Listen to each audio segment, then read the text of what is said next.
Reincarnation is the progress of a soul through many lives on the earth plane, as through so many grades in a school, before it graduates to the immortal perfection of oneness with God.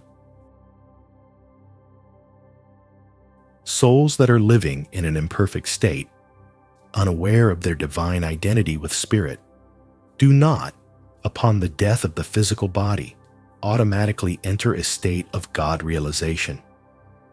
We are made in the image of God, but by identification with the physical body, we have put on its imperfections and limitations.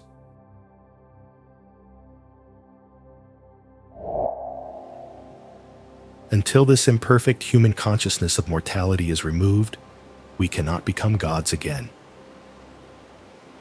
Reincarnation.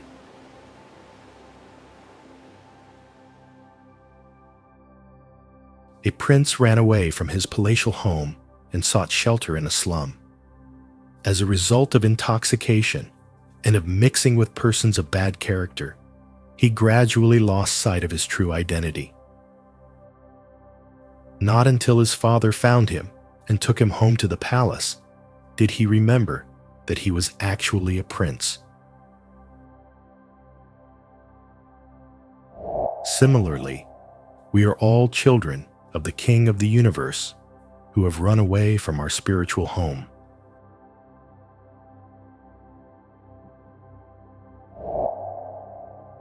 We have kept ourselves locked up in human bodies for so long that we have forgotten our divine heritage. As often as we have come on earth, we have developed new imperfections and new desires. So we come back here again and again until we fulfill all desires, or until, through increase of wisdom, we banish those desires.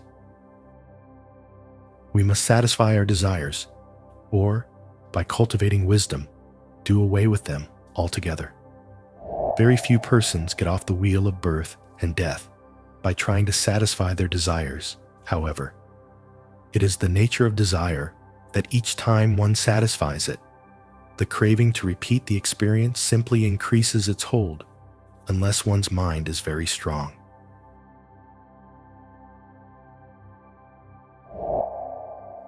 It is better to satisfy small or unimportant desires, because in that way we can get rid of them. But it is necessary to do so with wisdom and discrimination. Otherwise, even small desires may come back in a stronger way, reinforced by experience. People who feel a desire to drink, for example, often reason thus: I will have all I want today, and tomorrow I will do without. After several repetitions of this experience, the usual result is that they find they have instilled a habit, and then it is difficult to get rid of it. The same thing can happen with any one other desire.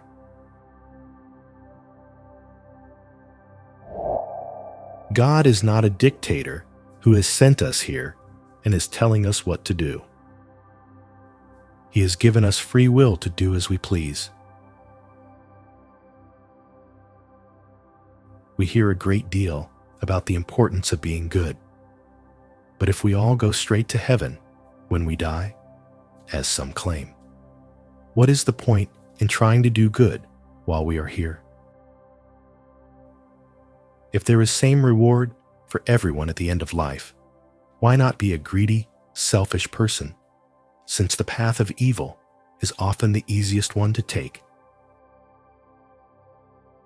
There would be no use in emulating the lives of great saints if, when we die, we all, the good and the bad alike, become angels.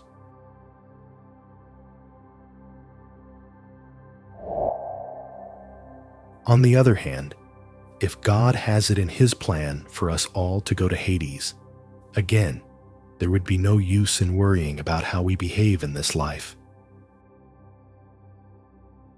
And would there be any value in watching one's actions if our lives are like automobiles?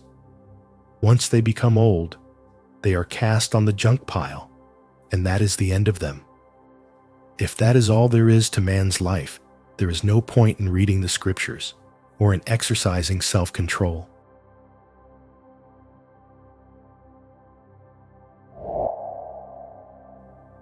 Desires for worldly joys create the magnetic attraction that draws man back to earth, life after life.